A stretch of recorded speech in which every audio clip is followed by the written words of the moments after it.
నమస్తే, నేను మీ Ashok Kumar. Welcome to our channel. మాట తప్పును మడమ తిప్పును అనేటువంటి జగన్మోహన్ రెడ్డి గారు గతంలో భోగాపురానికి బద్ద వ్యతిరేకిని అని ఆయనంతటికి ఆయన స్టాంపు విధించుకున్నాడు అనమాట. ఆ బ్రాండ్తోనే ఉత్తరాంధ్ర ఎలక్షన్ క్యాంపెయిన్లో అనేక మార్లు కుండ బద్దలు కొట్టేది చెప్పాడు. అయితే ఏది ఏమైనా కూడా ఇప్పుడు కూటమి ప్రభుత్వం ఏర్పడి 2 సంవత్సరాలకి మునుపే భోగాపురం ఎయిర్పోర్ట్ని రన్నింగ్లోకి తీసుకొచ్చింది. ఈ క్రమంలో జగన్మోహన్ రెడ్డి గారు క్రెడిట్ చోరీ చేసేదానికి పాల్పడుతూ ఉన్నారు. పూర్తిగా డిస్కస్ చేద్దాం. మనతో పాటు సీనియర్ జర్నలిస్ట్ భరత్రెడ్డి గారు ఉన్నారు. సార్ నమస్తే. సార్ నమస్తే. సార్, భోగాపురం ఎయిర్పోర్ట్కి సంబంధించి జగన్మోహన్ రెడ్డి గారు మాట్లాడినటువంటి మాటలు ఇప్పుడు సోషల్ మీడియాలో చక్కర్లు కొడుతున్నాయి. ఒక ఎర్ర బస్సు కూడా రానటువంటి ఈ భోగాపురానికి ఎయిర్పోర్ట్ అవసరమా? మ్యాక్సిమం తిప్పి కొడితే 40 నుంచి 45 కిలోమీటర్లు దూరమే ఉండాలి విశాఖపట్నం ఎయిర్పోర్ట్కి భోగాపురానికి. ఇక్కడ ఈ ఎయిర్పోర్ట్ అనేది అవసరమా? మేము పూర్తిగా అడ్డపడతామని చెప్పినారు. సార్, నేను ఇక్కడ ఏమంటున్నానంటే జగన్మోహన్ రెడ్డి గారు ప్రస్తుతం ఏదైతే ఒక స్టాండ్లో ఉంటున్నారో పీపీపీ మోడల్ అని, మేము రేపు కన్నా అధికారంలోకి వస్తే ఎవరైతే ఈ టెండర్లలోకి దిగుతారో వీళ్ళందరినీ జైలుకి పంపిస్తామో, పూర్తిగా ఏదైతే ఎస్టాబ్లిష్మెంట్స్ ఉంటాయో భూస్థాపితం చేసేస్తామని చెప్పి ఈ మధ్య కూడా బెదిరిస్తున్నాడు. భోగాపురానికి కూడా సేమ్ అదే డైరెక్షన్ ఇచ్చాడు గతంలో. కానీ ఇప్పుడు క్రెడిట్ చోరీకి పాల్పడడానికి కారణం ఏందంటారు సార్? జనరల్గా ఏంటంటే ఏ రాజకీయ నాయకుడైనా క్రెడిట్ తీసుకోవడానికి ప్రయత్నిస్తుంటారు. అయితే అందులో తన పాత్ర ఉంటే క్రెడిట్ తీసుకోవడంలో తప్పలేదు. ఎందుకంటే అభివృద్ధి అనేది ఒక ప్రభుత్వంలో ఒక ముఖ్యమంత్రి హయాంలో కొంత జరిగితే మరొక ముఖ్యమంత్రి హయాంలో మరికొంత ముందుకు సాగుతుంది. కానీ ఎవరు దాన్ని ప్రారంభించారనేది చాలా ముఖ్యమైన అంశం. మనం చూసుకున్నట్టయితే భోగాపురం ఎయిర్పోర్ట్కి సంబంధించి ఒకసారి చరిత్రను గమనించినట్టయితే మొదటిసారి 2014లో చంద్రబాబు నాయుడు అధికారంలోకి వచ్చిన సందర్భంలో ఆ భోగాపురం ఎయిర్పోర్టు ప్రతిపాదన తీసుకురావడం జరిగింది. అప్పట్లో ఉన్న అశోక్ గజపతి రాజు సివిల్ ఏవియేషన్ మినిస్టర్గా ఉండడం జరిగింది. తన హయాంలోనే కేంద్రంలో కీలక పాత్ర పోషించడం జరిగింది. అశోక్ గజపతి రాజుకు చాలా విలువనిచ్చేవాడు. నరేంద్ర మోడీ కూడా అప్పట్లో ఇతనికి సీనియర్ నాయకుడిగా ఒకే ఒక మంత్రి ఉన్నందున చాలా విలువనిచ్చేవాడు. దాంతో ఆయన భోగాపురంలో ఎయిర్పోర్ట్ తీసుకురావడానికి ప్రపోజల్ తీసుకురావడం జరిగింది. ఆ ప్రపోజల్ ప్రకారం తను ఒక ట్రస్ట్ ద్వారా 120 ఎకరాలు కూడా దానికి సంబంధించి తాను ఇవ్వడం జరిగింది. ఆ ఎయిర్పోర్ట్ నిర్మాణానికి సంబంధించి అక్కడ వసతుల గురించి ఇవ్వడం జరిగింది. తద్వారా అక్కడ భూసేకరణ తాను ఇవ్వడం ద్వారా భూసేకరణ కూడా సులభతరం అయింది. ఎందుకంటే చాలా వరకు అక్కడి నుంచి రావడం వల్ల దాంతో 5 ఏళ్ల కాలంలో భూసేకరణకు సంబంధించి పూర్తయిన సందర్భంలో జగన్మోహన్ రెడ్డి చాలా విమర్శలు చేయడం జరిగింది. సరే, విమర్శలు చేసి వదిలేసాడంటే ఏదైతే అమరావతికి సంబంధించి మనం ఒకసారి గమనించినట్టయితే అమరావతిలో చంద్రబాబు నాయుడు గారి హయాంలో రాజధాని నిర్మాణానికి సంబంధించి భూసేకరణ జరిగి కొన్ని శంకుస్థాపన చేస్తే తను అధికారంలోకి రాగానే దాన్ని మార్చి 3 రాజధానులు అనే కాన్సెప్ట్ తీసుకెళ్ళి ఇక్కడ కూడా పని జరగకుండా ఏ విధంగా ఆపాడో అక్కడ ఏ విధంగా పని జరగకుండా దాన్ని కోర్టులు కేసుల ద్వారా దాన్ని పెండింగ్ పెట్టి ఆ భోగాపురం ఎయిర్పోర్టుకు ఎలాంటి సహకారం కానీ కేంద్రం నుంచి ప్రతిపాదనలు కానీ రాకుండా దాన్ని ఇక అక్కడ వదిలేసే ప్రయత్నం చేశాడు. దాన్ని పూర్తిగా వదిలేయడం జరిగింది. కానీ ఏదైతే జగన్మోహన్ రెడ్డి హయాంలో మనం చూసుకున్నట్టయితే 2019 నుంచి 23 మధ్యకాలంలో గతంలో ఏవైతే ప్రాజెక్టులు ఉన్నాయో ఆ ప్రాజెక్టులన్నీ కూడా తిరిగి ప్రారంభించడానికి కూటమి ప్రభుత్వం ఏర్పడిన నాటి నుంచి కూడా ప్రయత్నాలు చేస్తుంది. ఆ ప్రయత్నాల్లో భాగంగానే మొదటిగా చూసుకున్నది పోలవరానికి సంబంధించి వాళ్ళ ఫస్ట్ టార్గెట్గా లిస్టులో పెట్టుకోవడం జరిగింది. అమరావతికి సంబంధించి త్వరగా అంటే ఒక టార్గెట్ ఈ 2023 లోపల ఇది పూర్తి చేయాలి, 2027 లోపల ఇది పూర్తి చేయాలి అంటే ఇలాంటి టార్గెట్స్ పెట్టుకొని వెళ్తున్న క్రమంలో ఈసారి కూడా అంటే చంద్రబాబు నాయుడు గారు రిక్వెస్టో లేదంటే మోడీ గారు ఇచ్చారో కానీ ఈసారి కూడా తెలుగుదేశం పార్టీకే పౌర విమాన శాఖ రావడం, అందులో ఉత్తరాది ప్రాంతాన్ని గతంలో చూసుకున్నట్టు అశోక గజపతి రాజు ఆ ప్రాంతం వాసి ఇప్పుడు వచ్చిన రామ్మోహన్ నాయుడు కూడా అదే ప్రాంతానికి ఆ ప్రాంతం మీద ఉండే ప్రేమ అనుకోవచ్చు, లేకపోతే తనకున్న ఇంట్రెస్ట్ ఎంత గతంలో అశోక గజపతి రాజు చేసిన దాన్ని కంటిన్యూ చేయాలనే ఉద్దేశంతో దాన్ని కేంద్ర ప్రభుత్వంతో మాట్లాడి ఒప్పించి దాన్ని ఈ 2 సంవత్సరాల కాలంలో దాన్ని ఒక రూపురేఖలు తీసుకురావడం జరిగింది. ట్రయల్ రన్ నిర్వహించడం జరిగింది. మరికొద్ది రోజుల్లోనే ప్రధాని నరేంద్ర మోడీ చేతుల మీదుగా దాన్ని శంకుస్థాపన చేసి జాతికి అంకితం చేయడం ద్వారా ఈ తెలుగు రాష్ట్రాల్లో శంషాబాద్ ఎయిర్పోర్ట్తో పాటుగా భోగాపురం ఎయిర్పోర్ట్ కూడా ఇంటర్నేషనల్ ఎయిర్పోర్ట్ ఉందని చెప్పే ప్రయత్నం చేయడం జరుగుతుంది. ఆంధ్రప్రదేశ్లో మిగతా ఎయిర్పోర్ట్లు 4-5 ఉన్నప్పటికీ అంతర్జాతీయంగా ఉన్న ఎయిర్పోర్టు లేకపోవడం ఒక కొరతగా ఉంది. ఆ కొరతను తీర్చే కార్యక్రమంలో మనం చూసుకున్నట్లయితే భోగాపురం ఎయిర్పోర్ట్ అనేది రావడం ఆంధ్రప్రదేశ్ ప్రజలకు, ఆంధ్రప్రదేశ్ యువతకు ముఖ్యంగా దాని ద్వారా మరికొన్ని పరిశ్రమలు కూడా ఏర్పడుతుండడం వల్ల కొంత ఉపాధి అవకాశాలు కూడా పెరిగే అవకాశం ఉంది. ఇక మనం జగన్మోహన్ రెడ్డి విషయానికి వస్తే జగన్మోహన్ రెడ్డి ఎక్కడ దేన్ని పూర్తి చేశాడు అని అనుకున్నప్పుడు గత ప్రభుత్వం దేన్ని తీసుకొచ్చినా దాన్ని వ్యతిరేకించాడు, దాన్ని మసిబూసి మారకాయ చేసే పని చేశాడు. కానీ దేన్ని కూడా ముందుకు తీసుకెళ్లే ప్రయత్నం చేశారు. సార్, మీరు చెప్పినట్టు గతంలో సీఎం నారా చంద్రబాబు నాయుడు గారు 2014 నుంచి 2019 మధ్య ఏవైతే అభివృద్ధి కార్యక్రమాలు మొదలుపెట్టారో లేదా పెద్ద పెద్ద కంపెనీలు తీసుకొచ్చేదానికి శంకుస్థాపన చేయడం, దాదాపు 3,500-4,000 కోట్ల పైన పెట్టుబడులతో అశోక్ లైలాండ్ కంపెనీ కూడా ఒక స్థాయికి తీసుకొచ్చారు. కానీ జగన్మోహన్ రెడ్డి గారు వచ్చి రాగానే ఏ విధంగా అయితే ప్రజావేదికను కూల్చేశారో ఆ విధంగా చంద్రబాబు నాయుడు గారి యొక్క మూలాలు మన రాష్ట్రంలో కనపడకూడదు అనేటువంటి దేంతో ముందుకెళ్ళినట్టుగా మనకైతే అర్థమవుతుంది. దీన్ని ఏ విధంగా చూడాలి సార్?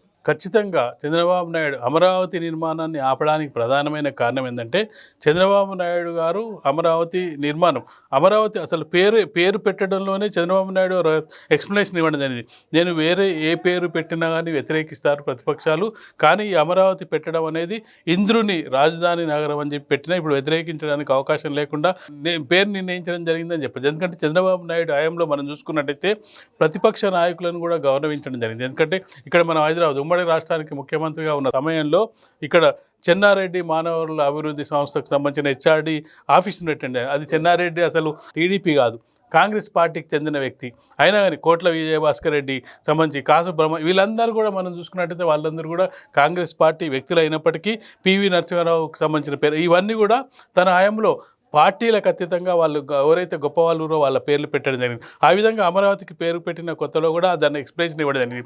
అమరావతి నిర్మాణాన్ని కనుక ముందుకు తీసుకెళ్ళినట్టయితే చంద్రబాబు నాయుడుకు పేరు వస్తుందనే ఉద్దేశంతో జగన్మోహన్ రెడ్డి ఆపడం జరిగింది. అదొకటే కాదు, మిగతా ఏడం మనం ఒకసారి గతంలో ఉమ్మడి రాష్ట్రంలో ముఖ్యమంత్రిగా ఉన్న చంద్రబాబు ఉన్నప్పుడు అసలు శంషాబాద్ ఎయిర్పోర్టు ఆ థాట్ వచ్చిందే మనం ముఖ్యంగా చంద్రబాబు నాయుడుకి రావడం జరిగింది. భారతదేశంలో ఏంది ఇంటర్నేషనల్ ఎయిర్పోర్ట్ ఏంది అనేటువంటి క్వశ్చనరీ నుంచి అది సదర్న్ స్టేట్స్కి తీసుకొచ్చి దాంట్లో హైదరాబాద్కు ఒక ఇంటర్నేషనల్ ఎయిర్పోర్ట్ ఉండాలని చెప్పి చంద్రబాబు నాయుడు దానికి ఒక మూలక రూపం చేయడం జరిగింది. తర్వాత రాజశేఖర రెడ్డి రావడం, దాని తర్వాత ముందుకెళ్ళడం జరిగింది. కానీ ఒక వ్యవస్థను తీసుకురావడం. అలాగే మనం హైటెక్ సిటీకి సంబంధించి అక్కడ ఎలాంటి సదుపాయాలు లేనప్పుడు అసలు దాన్ని ఎవరు ఆలోచించని సమయంలో హైదరాబాద్ సిటీ అంటే ఇంత దూరం ఉంటుందా, ఏ పంజాగుట్ట దగ్గరనో అమీర్పేట దగ్గరనో హైదరాబాద్ ఆగిపోతుందన్న సందర్భంగా కాస్త దూరంగా వెళ్ళి దాన్ని నిర్మాణం చేపట్టి దాన్ని హైటెక్ సిటీని బెంగళూరులో ఉన్న సాఫ్ట్వేర్ని అంతా కూడా ఇక్కడ సౌత్ ఇండియాలో మరొక సిటీ ఉంది, హైదరాబాద్ కూడా ఈ హబ్ ఉంది, ఇక్కడ ఐటీ హబ్ అని చెప్పి తెలియజెప్పే ప్రయత్నంలో భాగంగా హైటెక్ సిటీని. ఎందుకంటే ప్రత్యర్థులు టీడీపీ అంటే పడని వాళ్ళు, చంద్రబాబు అంటే ఇష్టం లేని వాళ్ళు కూడా అనివార్యంగా ఒప్పుకునేదంటే చంద్రబాబు హయాంలోనే హైటెక్ సిటీ నిర్మాణం జరిగింది. తర్వాత విస్తరించవచ్చు, కానీ ఆ పేరు ఉండకుండా చేయాలంటే ఏం చేయాలంటే చంద్రబాబు నాయుడు ఏదైతే తలపెట్టారో వాటిని అన్నింటినీ ధ్వంసం చేయాలి, వాటిని లేకుండా చేయాలి, వాటిని మరొక మారు గుర్తు చేసుకోకుండా చేయాలి. నేను ఎలాగ 20 ఏళ్ళు ముఖ్యమంత్రిగా ఉంటాను, ఈలోపు మొత్తం చంద్రబాబు నాయుడు మర్చిపోతారనే ఒక ఏమంటారు దురాశ అత్యాశతోటి సార్ జగన్మోహన్ రెడ్డి గారు సహజ నిజం మనం చూసాం. గుంటూరుకి విజయవాడకి మధ్య ఆ నాగార్జున యూనివర్సిటీ దగ్గర ఏ 2 బిల్డింగ్లో కడితే సరిపోదా, దాని క్యాపిటల్ సిటీ అనలేమా ఆయన అంటున్నటువంటి కొన్ని వ్యాఖ్యలు చూసినాం.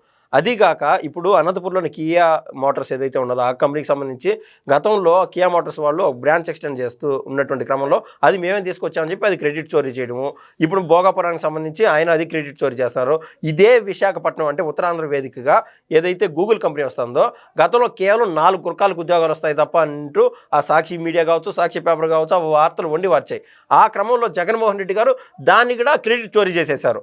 ఇటువంటి భోగాపురానికి సంబంధించి ఇప్పుడు హాట్ టాపిక్ ఉన్నది కాబట్టి రేపో మాపో అంటే 1-2.5 సంవత్సరం 2 ఏళ్ల గ్యాప్లోపు అమరావతి కన్నా పూర్తి స్థాయిలో రెడీ అయిపోతే మేము ఆ రోజు మేము కూడా పునాదురాలు వేసామని చెప్పి క్రెడిట్ చోరీ చేసే అవకాశం ఉందా లేదా జగన్మోహన్ రెడ్డి గారు? ఖచ్చితంగా క్రెడిట్ చోరీ చేసే అవకాశం ఉంటుంది. ఎందుకంటే భోగాపురం ఎయిర్పోర్ట్ను వ్యతిరేకిస్తూ చాలా సందర్భాల్లో, చాలా సమావేశాల్లో, చాలా మీటింగుల్లో వ్యతిరేకించడం జరిగింది. ఎట్టి పరిస్థితుల్లో ఆపుతామని చెప్పడం.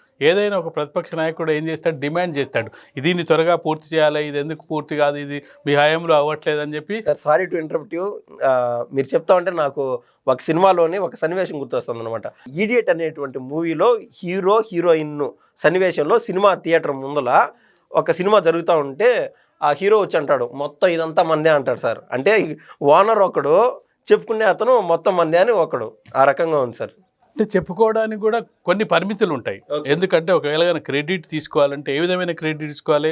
చంద్రబాబు నాయుడు హయాంలో అది జరుగుతున్న సందర్భంలో వ్యతిరేకించిన తర్వాత తాను పవర్లోకి వచ్చిన తర్వాత దాని గురించి కొంత ఎక్సైజ్ చేసి దానికి ముందుకు వెళ్తే అందులో కొంత క్రెడిట్ వస్తుంది. ఎందుకంటే క్రెడిట్ తను పరిపాలన చేసిన కాలంలో దాని మీద కొంత ఫోకస్ చేసినా ఎంతో కొంత క్రెడిట్ తీసుకోవచ్చు.